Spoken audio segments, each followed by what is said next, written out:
and more important. And that's an interview that I watched today with a Norman Dodd. He was born in 1899. How we would love to talk to somebody born in 1899. What would they tell us?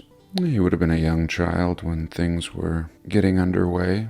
But nonetheless, this is a man who has done some serious research. And unfortunately, he was shunned.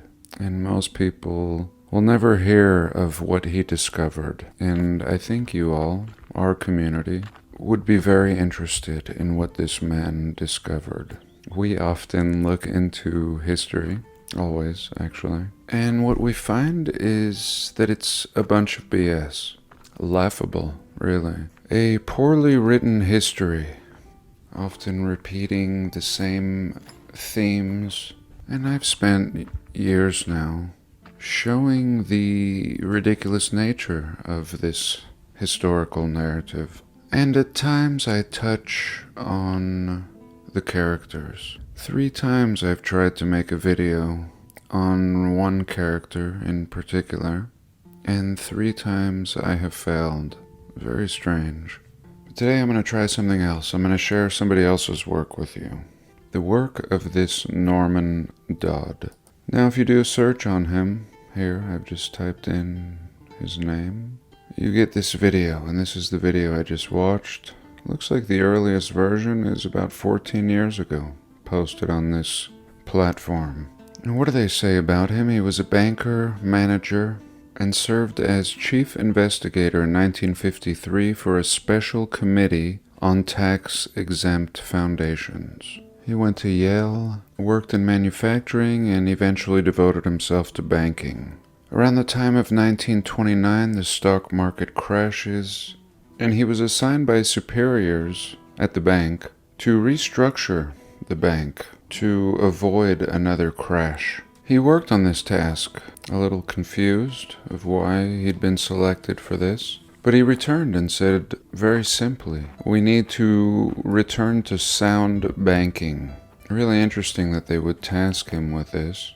And anyway, they told him that they could not implement his recommendations, and that the United States will never see sound banking again. So this is really at the beginning of his career in his 30s, and he's shocked. They tell him to stop looking into it and to put his feet up on the desk and wait for his retirement and do nothing, not even work, kind of a hush deal. And he resigns and continues looking into the research that he had started. And it really comes down to these tax-exempt foundations. On the surface, they appear to be charitable and do good works. So at some point, this man starts a committee, the Reese Committee, that is investigating these exempt foundations. And he's approached by these foundations, by the Ford Foundation and the Carnegie Foundation.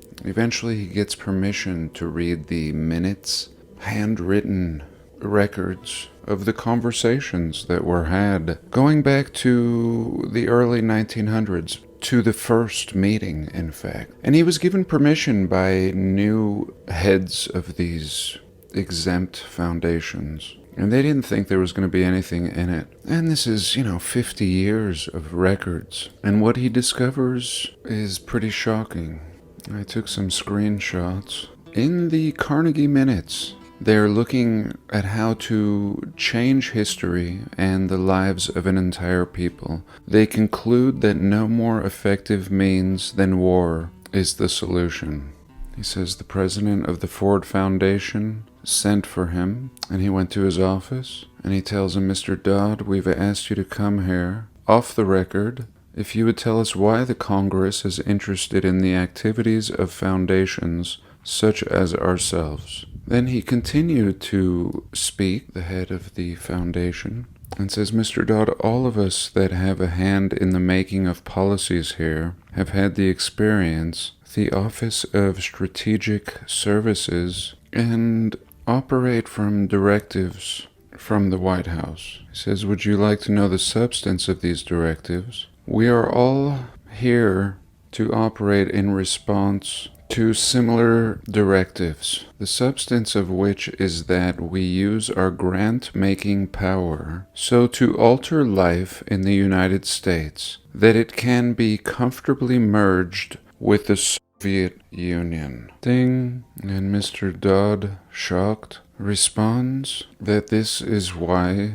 Congress is investigating these foundations. And ultimately, this guy. And this guy says, I don't think you're entitled to withhold this information from the people of the country. Why don't you just tell the people what you told me? And his answer was, we wouldn't do any such thing. And Mr. Dodd says, well, we have no choice but to continue to investigate. So he goes on to hire one of his team members, a woman who is very skeptical, and he chose her on purpose. She was very much by the book, and she would go through these 50 years of handwritten documents, the minutes of the Carnegie Foundation. And again, the Carnegie Foundation begins in 1908. So this is great. I have discovered thousands of Carnegie libraries and buildings, and this is definitely a key player. And in that year, the first year, the trustees of this foundation, meeting for the first time, raised a specific question, Mr. Dodd says. They discussed this question all year, and the question is there any means known more effective than war? Assuming you wish to alter the life of an entire people. They conclude that no. Now, in 1909, they raise a second question and discuss it. So here we go. Here is our supposed benevolent foundation, and they're discussing war right away. Now, second question. Early 1900s, how do we involve the United States in a war, they say. And at that time, nobody gave a damn about war. He talks about the Balkans. Finally, they answer the question as follows. We must control the State Department. So here you go, really early on, 10 or so years after this man Norman Dodd is born. These foundations are scheming, and they have handwritten documents, the minutes, in which this man had the opportunity to glean congressionally, give a report openly, and here the foundation wants to control the State Department. And they say, how do we do that? The answer, we must take over and control the diplomatic machinery of this country. Finally, they resolve to aim at that as an objective. Then time passes, and eventually there is a war. World War blank. At the time they record in their minutes, essentially like a corporate diary, a shocking report in which they dispatch to President Wilson a telegram cautioning him to see that the war does not end too soon. So this foundation almost giving orders to the president. Of course, all these key players will be part of greater factions in which I will not name. But these foundations are in the open, whereas these lesser-known factions take place in secrecy. And their goal, ultimately, this is just one foundation. This guy investigated a handful of the key players. And what they're looking to do is prevent what they call a reversion of life in the United States to what it was prior to 1914. And to do this, they proclaim they must control education in the United States. They realized it was a pretty big task. This is in the minutes, mind you. This guy is researching the truth in the 50s about the early 1900s. And this man passed away shortly after this interview. But anyway, the Carnegies knew this was a big task to control the education system. So they approached the Rockefeller Foundation, another foundation. I've talked about the Rockefeller Foundation, how they pretty much destroyed the electric vehicle, played a part in getting all the electric trolleys dismantled that ran from coast to coast, and helped ensure that we take a giant step backwards. So the Rockefeller Foundation handled the education branch in the United States. and the alteration of the teaching of American history. So they approach four of the most prominent historians, Charles Bird or Beard, and they suggest that they alter the manner in which the history is presented. They get turned down flat, so they decide to build their own stable of historians. Then they approach the Guggenheim Foundation. Mind you, all tax-exempt foundations sucking up taxpayer grant money to execute their will, their malevolent will. And essentially they groom a group of 20 new historians under this fellowship through the Guggenheimer and Rockefeller foundations. They essentially created their own experts on American history. They were sent to London and briefed into what was expected of them in exchange for these doctorates. So really just making them experts overnight, as long as they teach this new history. The group of 20 historians that they created ultimately become the nucleus of the American Historical Association. And you have to realize this is going on in the early 1900s. This guy is just discovering it in the 50s and only sharing it in the 80s. And what are they trying to teach with this new history? As I said in the last part, what is the aim of a false history? A false present, of course. And back then they were saying the future of this country belongs to collectivism, with a touch of American efficiency. That is the story that grew out of the false history. And in short, this investigation was thrown out. A win for evil, but not without the truth, at least coming out in the 80s, and again 15 years ago on YouTube, and today on my channel. I suggest you watch this interview, a little less than an hour, and I think I'll just end this here. I hope you've enjoyed. I love you all. Do have a blessed day, and I'll see you next week.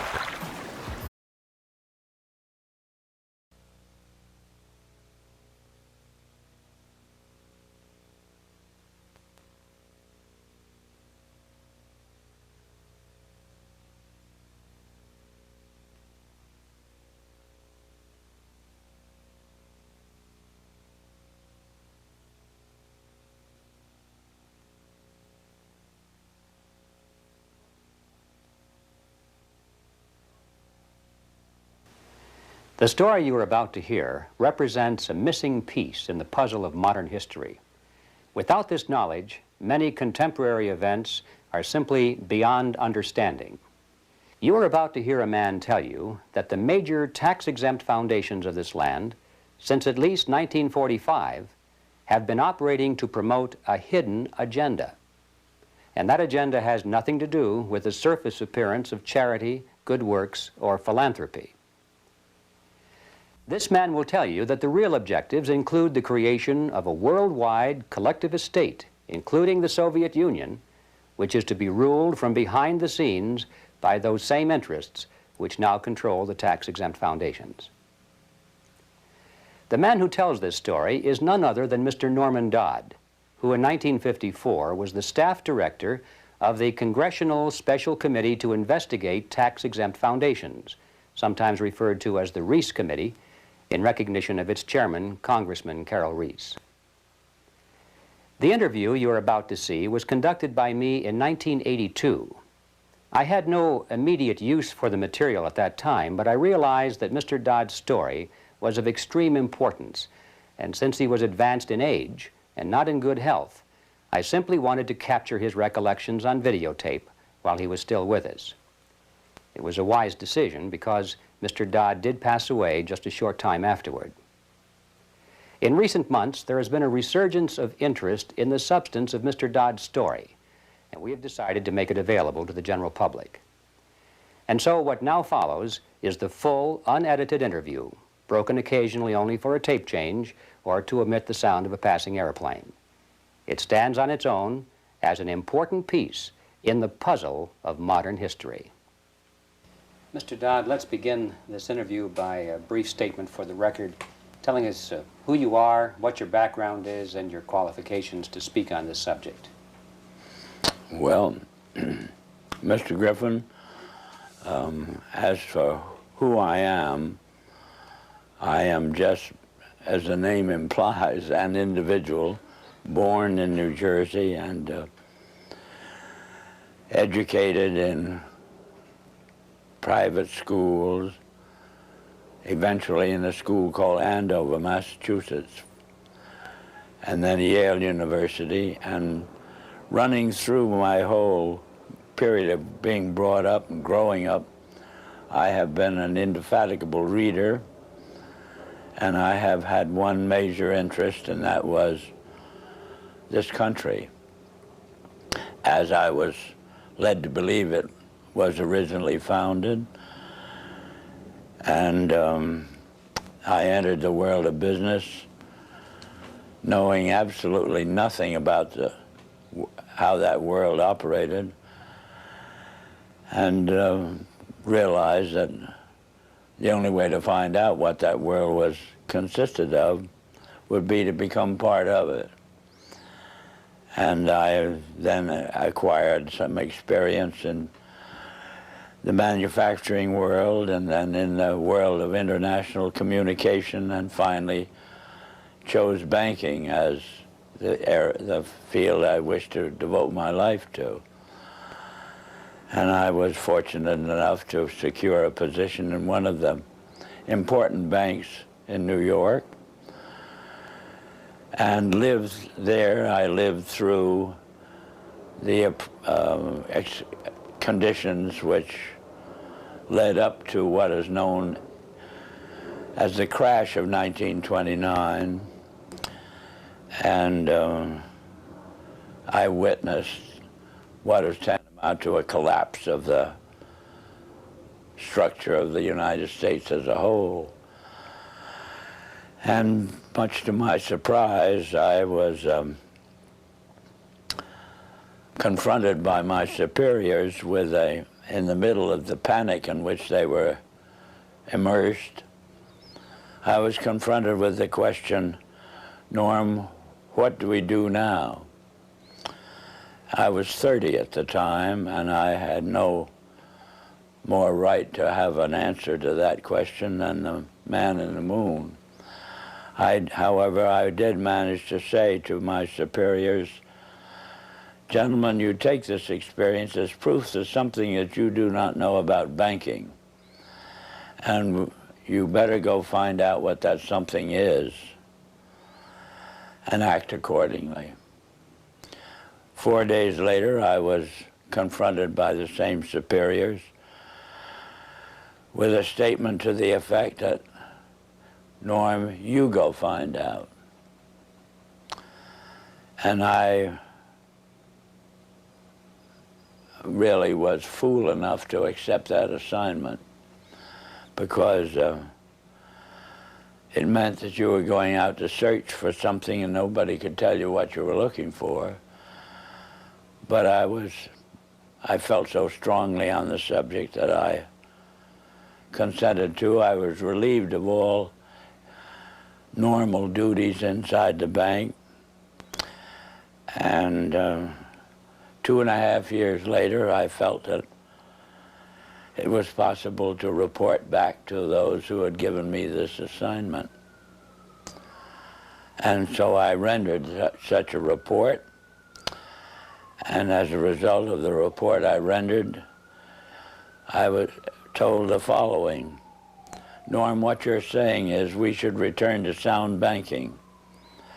And I said, yes, in essence, that's exactly what I'm saying. Whereupon I got my first shock, which was a statement from them to this effect. We will never see sound banking in the United States again. And they cited chapter and verse to support that statement. And what they cited was as follows.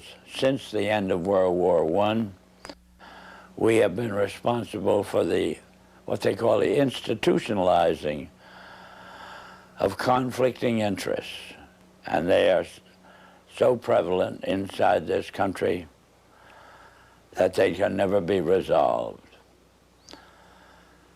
This came to me as an extraordinary shock because the men who made the statement were men who were deemed as the most prominent bankers in the country. The bank of which I was a part was spoken of as a Morgan bank. And coming from men of that caliber, a statement of that kind made a tremendous impression on me. And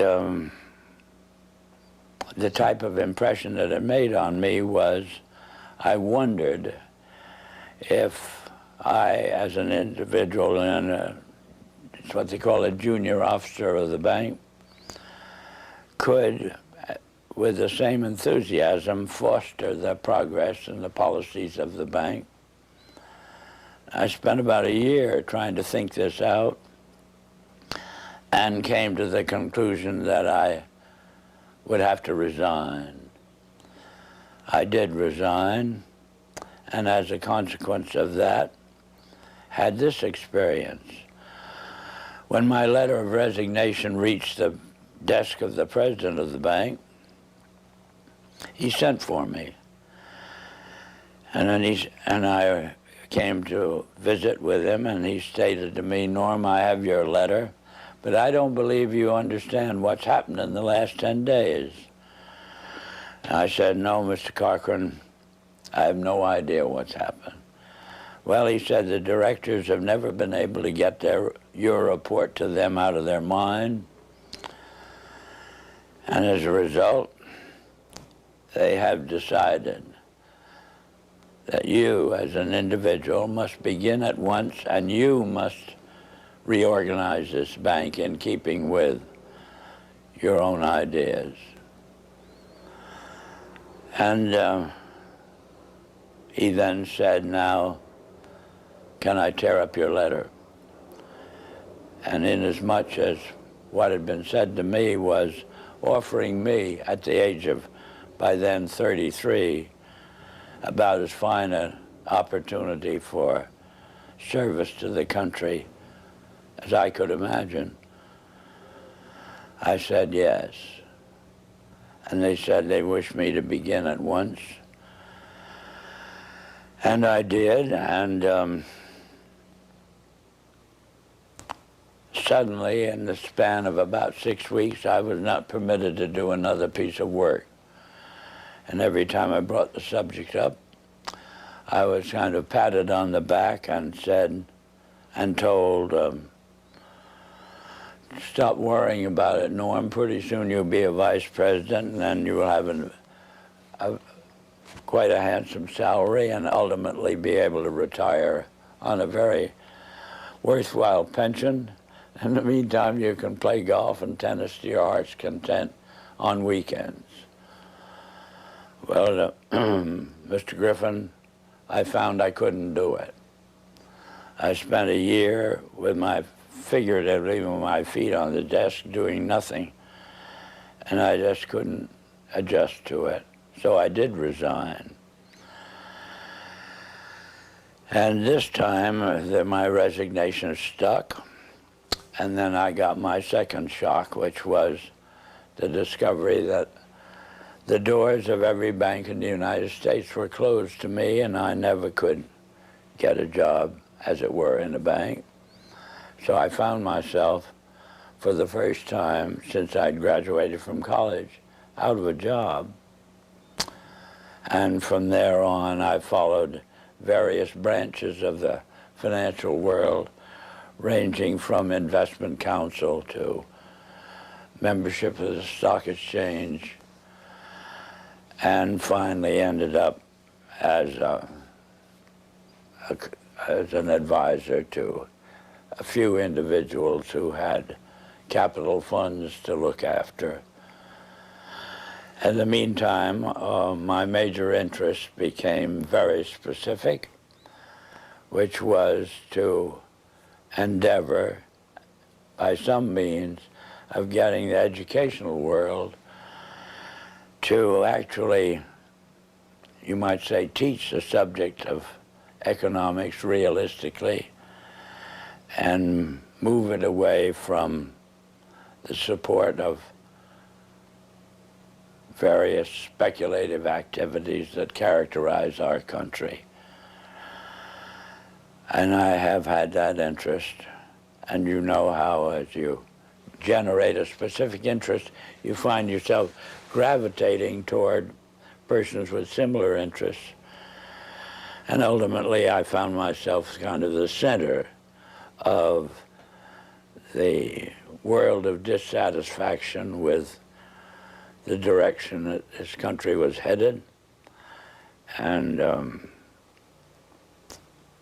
that's on one direction, and this same way I found myself in contact with many individuals who on their own had done a vast amount of studying and research in areas which were part of the problem. And well, Mr. Dodd, if I may interrupt here for a second, at what point in your career did you become connected with the Reese Committee? 1953. 1953. Yeah. And what was that capacity, sir? That was the capacity of what they call Director of Research for the Reese Committee. Can you tell us what the Reese Committee was attempting to do?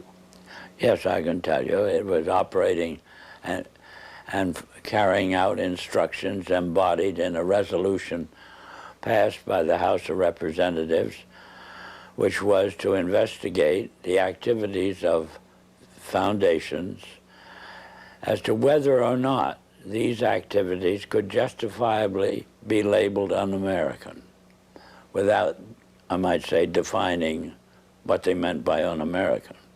But that was the resolution, and the committee had then the task of selecting a council, and the council in turn had the task of selecting a staff, and he had to have somebody who would direct the work of that staff. And that was what they meant by the Director of Research. What were some of the details, the specifics that you told the committee at that time?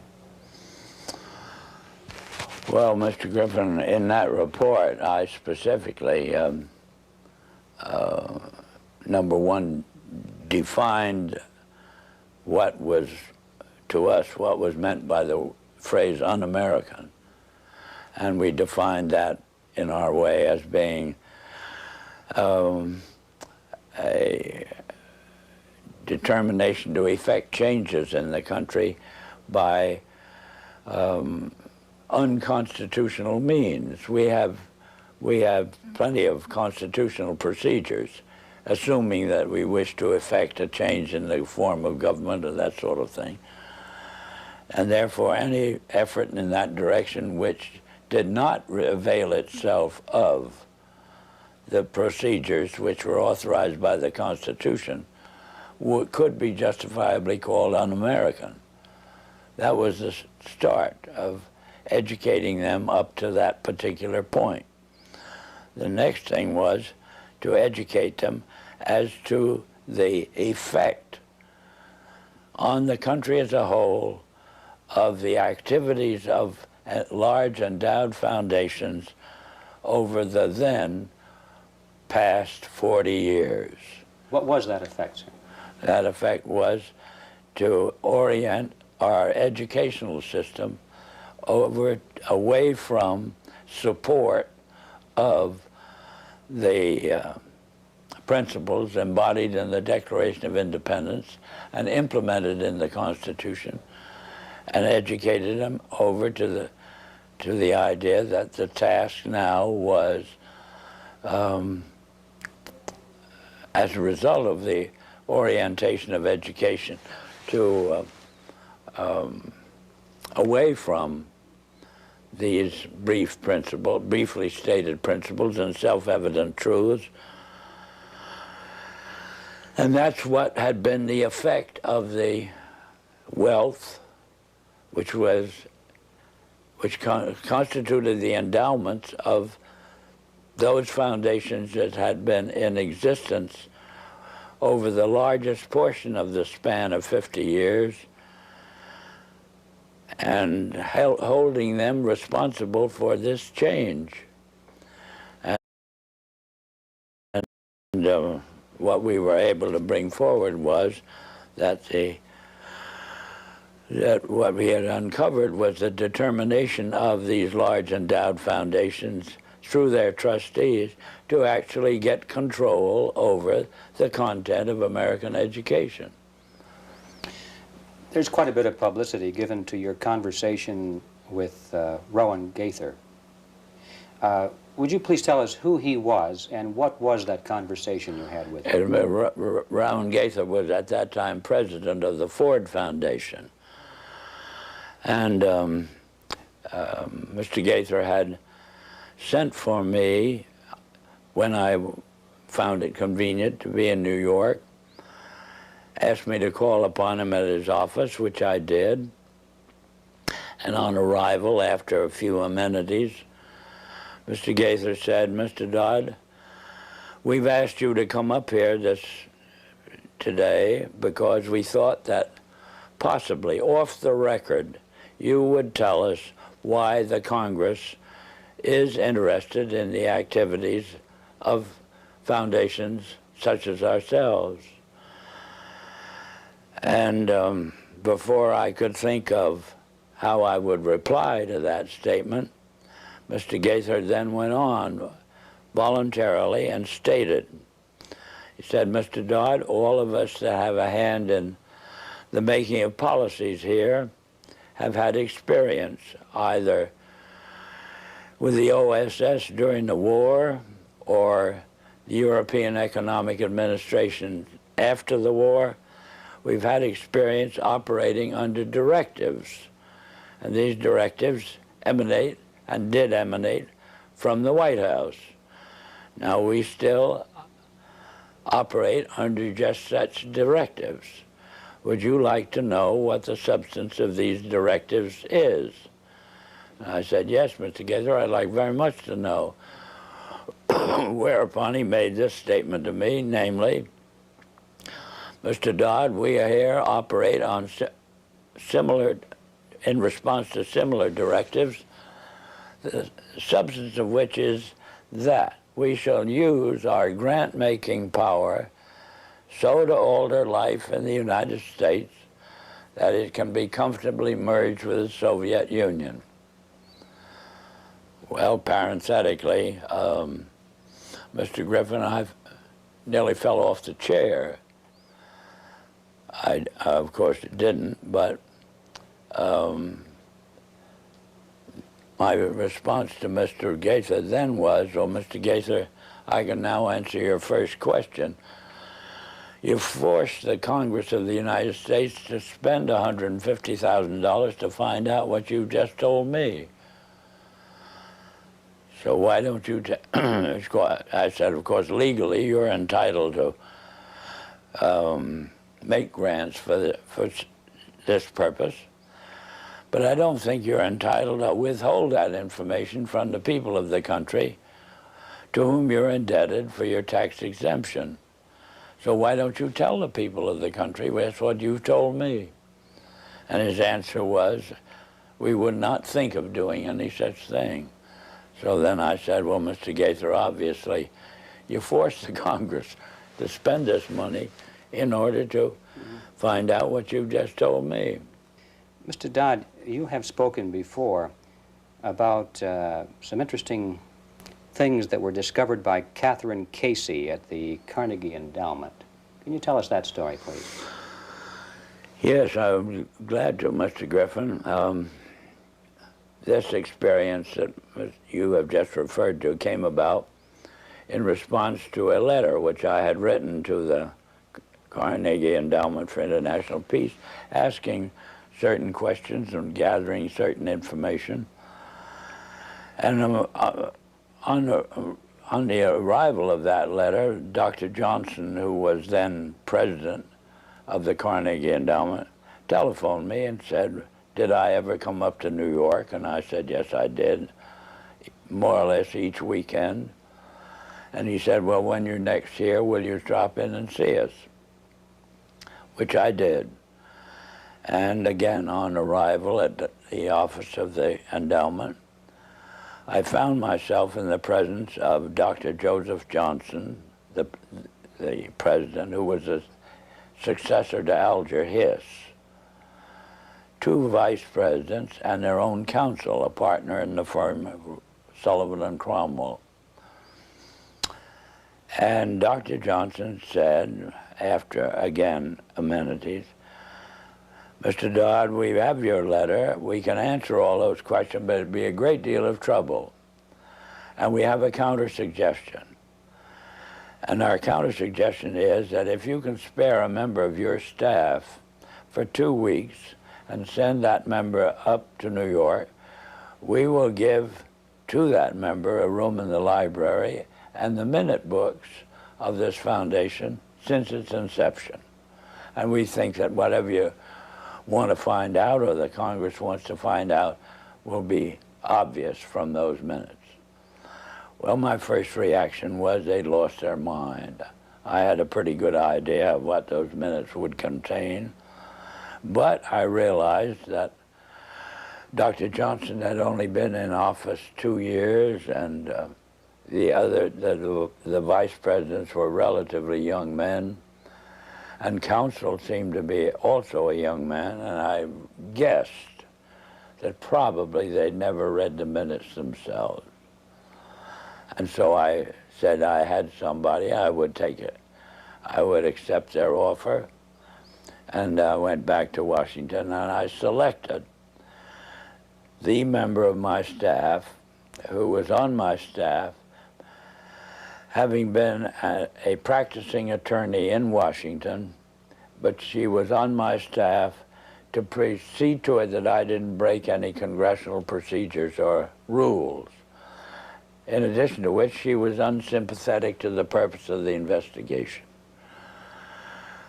She was level-headed and a very reasonably brilliant, capable lady. And her attitude toward the investigation was, what could possibly be wrong with foundations? They do so much good. Well, in the face of that sincere conviction of Catherine's, I went out of my way not to prejudice her in any way. But I did explain to her that she couldn't possibly cover 50 years of handwritten minutes in 2 weeks. So she would have to do what we call spot reading. And I blocked out certain periods of time to concentrate on. And off she went to New York. She came back at the end of 2 weeks with the following in the way of, on dictaphone belts. We are now at the year 1908, which was the year that the Carnegie began operations. And in that year, the trustees, meeting for the first time, raised a specific question, which they discussed throughout the balance of the year in a very learned fashion. And the question is there any means known more effective than war, assuming you wish to alter the life of an entire people?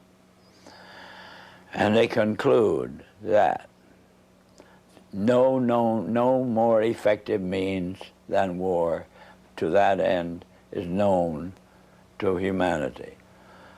So then in 1909 they raised the second question and discussed it, namely, how do we involve the United States in a war? Well, I doubt at that time if there was any subject more removed from the thinking of most of the people of this country than its involvement in a war. There were intermittent shows in the Balkans, but I doubt very much if many people even knew where the Balkans was. Then finally, they answered that question as follows: we must control the State Department. And then that very naturally raises the question of how do we do that? And they answer it by saying we must take over and control the diplomatic machinery of this country. And finally they resolve to aim at that as an objective. Then time passes, and we are eventually in a war, which would have been World War I. And at that time, they record on their minutes a shocking report in which they dispatched to President Wilson a telegram cautioning him to see that the war does not end too quickly. And finally, of course, we are, the war is over. At that time, their interest shifts over to preventing what they call a reversion of life in the United States to what it was prior to 1914, when World War I broke out. And they arrive at that point, they come to the conclusion that to prevent a reversion, we must control education in the United States. And they realize that that's a pretty big task. So it's, to them, it is too big for them alone, so they approach the Rockefeller Foundation with the suggestion that that portion of education which could be considered domestic be handled by the Rockefeller Foundation, and that portion which is international should be handled by the endowment. And they then decide that the key to the success of these two operations lay in an alteration of the teaching of American history. So they approach 4 of the then most prominent teachers of American history in the country, people like Charles and Mary Bird, and their suggestion to them is, will they alter the manner in which they present this subject, and they get turned down flat.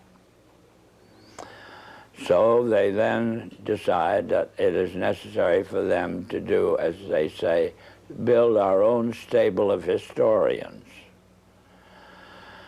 And then they approach the Guggenheim Foundation, which specializes in fellowships, and say, when we find young men in the process of studying for doctorates in the field of American history, and we feel that they are the right caliber, will you grant them fellowships on our say-so? And the answer is yes. So under that condition, eventually they assemble 20. And they take this 20 potential teachers of American history to London, and there they're briefed into what is expected of them when, as and if they secure appointments in keeping with the doctorates they will have earned. And that group of 20 historians ultimately becomes the nucleus of the American Historical Association. And then toward the end of the 1920s, the endowment grants to the American Historical Association $400,000 for a study of our history in a manner which points to what can this country can it look forward to in the future. And that culminates in a 7-volume study, the last volume of which is, of course, in essence, a summary of the contents of the other 6. And the essence of the last volume is the future of this country belongs to collectivism administered with characteristic American efficiency. That's the story that ultimately grew out of, and of course was what could have been presented by the members of this congressional committee to the Congress as a whole for just exactly what it said. But they never got to that point. This is the story that emerged from the minutes of the Carnegie Fund. That's right. The Carnegie Endowment That's Fund. right. And so... It was official to that extent. I see. And Catherine Casey brought all of these back in the form of dictated notes or verbatim readings of the minutes. On dictaphone belts. Are those in existence today? I don't know. But if they are, they're somewhere in the archives under the control of the Congress, House of Representatives. How many people actually heard those, or were they typed up transcripts made of them? How many people actually heard those recordings? Oh, 3 maybe. Myself, my top assistants, and Catherine. Yeah, I might tell you this experience as far as its impact on Catherine Casey was concerned was she never was able to return to her law practice. If it hadn't been for Carol Reese's ability to tuck her away on a job with the Federal Trade Commission, I don't know what would have happened to Catherine, but ultimately she lost her mind as a result of it. Terrible shock to her. It's a very rough experience to encounter proof of these kinds. Mr. Dodd, what kind, well, can you summarize the opposition to the committee, the Reese Committee, and particularly the efforts to sabotage the committee? Well, they began right at the start of the work of an operating staff, Mr. Griffin, and it began on the day in which the committee met for the purpose of consenting to or confirming my appointment to the position of Director of Research. Thanks to the abstention of the minority members of the committee, that is the 2 Democratic members, from voting, why technically I was unanimously appointed. And well, wasn't the White House involved in opposition to the committee? Not at this particular point, sir. Mr. Reese ordered counsel and myself to visit Wayne Hayes. And Wayne Hayes was the ranking minority member of the committee as a Democrat. So we, counsel and I, had to go down to Mr. Hayes' office, which we did. Mr. Hayes greeted us with the flat statement directed primarily to me, which was that I am opposed to this investigation. I regard it as nothing but an effort on the part of Carol Reese to gain a little prominence, and so I'll do everything I can to see that it fails. Well, I am kind of a strange personality in the sense that a challenge of that nature interests me. Our counsel withdrew. He went over and sat on a couch on Mr. Reese's office and pouted. But I sort of took up this statement of Hayes as a challenge and set myself the goal of winning him over to our point of view. And I started by noticing on his desk that there was a book. And the book was of the type that there are many in these days that would be complaining about the spread of communism in Hungary, or that type of book. And this meant to me that at least Hayes read a book. And so I brought up the subject of the spread of the influence of the Soviet world, and for 2 hours discussed this with Hayes, and finally ended up with his rising from his desk and saying, Norm, if you will carry this investigation toward the goal as you've outlined it to me, I'll be your biggest supporter. I said, Mr. Hayes, I can assure you that I will not double-cross you. Subsequently, Mr. Hayes sent word to me that he was in the Bethesda hospital with an attack of ulcers, but would I come and see him, which I did.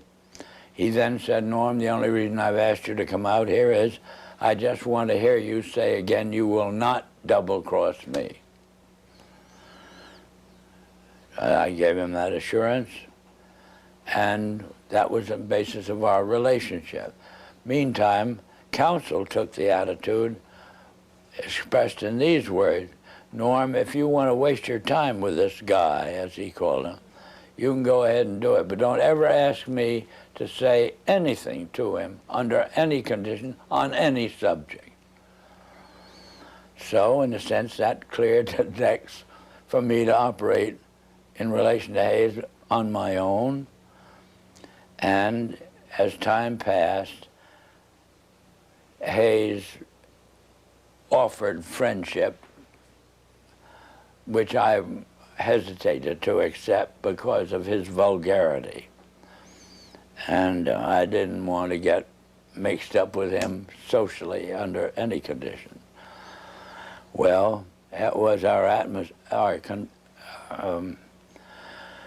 relationship for about 3 months, and then eventually I had occasion to add to my staff, and as a result of adding to my staff a top-flight intelligence officer, both the Republican National Committee and the White House were resorted to stop me from continuing this investigation in the direction that Carol Reese had personally asked me to do, which was to utilize this investigation, Mr. Griffin, to uncover the fact that this country had been the victim of a conspiracy. That was Mr. Reese's conviction. I eventually agreed to carry it out. I explained to Mr. Reese that his own counsel wouldn't go in that direction. He gave me permission to disregard our own counsel. And I had then to set up an aspect of the investigation outside of our office, more or less secret. And the Republican National Committee got wind of what I was doing, and they did everything they could to stop me.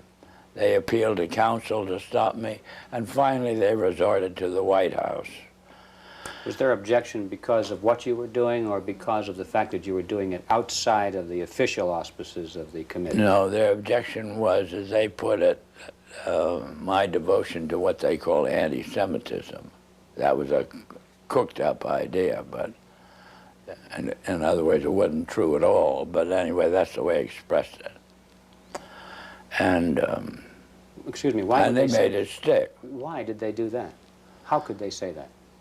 Well, they could say it, Mr. Griffin, but they had to have something in the way of a rationalization of their decision to do everything they could to stop the completion of this investigation in the direction that it was moving, which would have been an exposure of this Carnegie Endowment story and the Ford Foundation and the Guggenheim and Rockefeller Foundation, all working in harmony toward the control of education in the United States.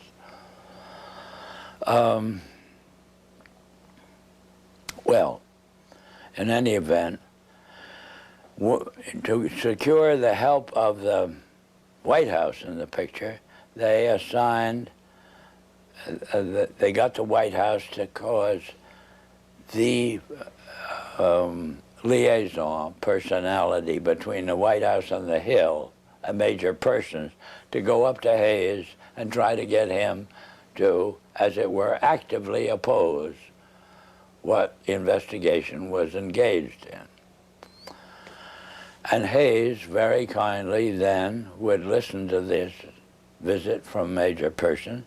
Then he would call me and say, Norm, come up to my office, I have a good deal to tell you.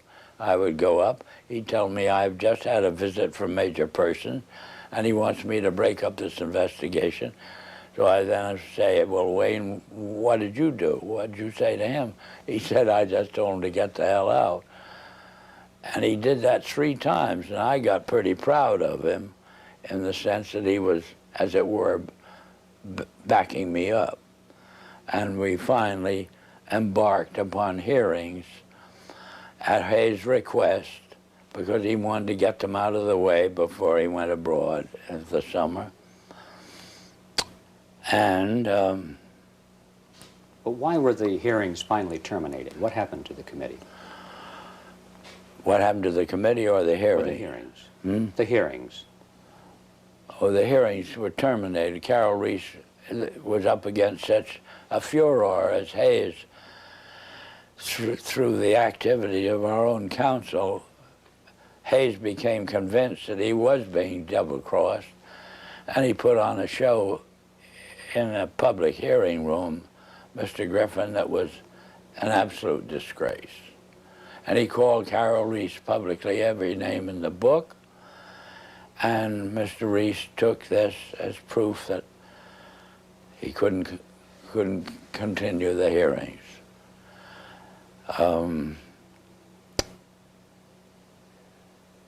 He actually invited me to accompany him when he went down to Hayes' office, and in my presence, with the tears rolling down his face, Hayes apologized to Carol Reese for whatever he'd done and his conduct, and apologized to me. And I thought that would be enough and Carol would resume. But he never did. The charge of anti-Semitism is kind of intriguing to me. What was the basis of that charge?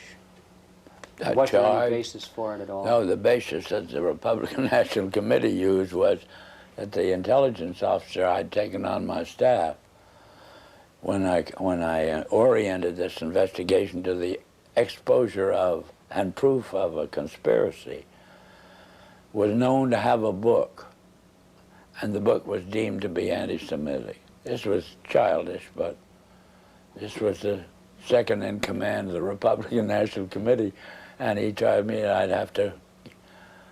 would have to dismiss this person from my staff. Who was that person, sir? Who was that person? The person? Yes. A Colonel Lee Lorraine. Lee Lorraine. Yeah. And what was his book, do you recall? The title of his book? The book they referred to was called Waters Flowing Eastward, which was a very castigation of the Jewish influence in the world. What were some of the other charges made by Mr. Hayes against Mr. Reese? Oh, just that Mr. Reese was utilizing this investigation for his own prominence inside the House of Representatives. That was the only charge Hayes could think of. How would you describe the motivation of the people who created the foundations, the big foundations in the very beginning? What is or what was their motivation? Their motivation, well, let's take Mr. Carnegie as an example. His publicly declared and steadfast interest was to counteract the departure of the colonies from Great Britain. He was devoted to just putting the pieces back together again. Would that have required the collectivism that they were dedicated to? No. These policies or the foundation's allegiance to these un-American concepts are all traceable to the transfer of the funds over into the hands of trustees, Mr. Griffin. Not the men who had a hand in the creation of the wealth that led to the endowment of, or as a use of that wealth for what we would call public purposes. It was a subversion of the original intent then. Oh yeah, completely so. And that we got into the world traditionally of bankers and lawyers. How do you see that the purpose and direction of the major foundations has changed over the years to the present? What is it today? Whole 100% behind meeting the cost of education such as it is presented through the schools and colleges of the United States on the subject of our history has proven our original ideas to be no longer practical. The future belongs to a collectivistic concept, and there's just no disagreement on this. Why do the foundations generously support communist causes in the United States? Well, because to them, what communism represents a means of developing what we call a monopoly. That is, the organization, we'll say, of large-scale industry into an administrable unit. Do they think that they will be one of the administrators? They will be the beneficiaries of it, yes.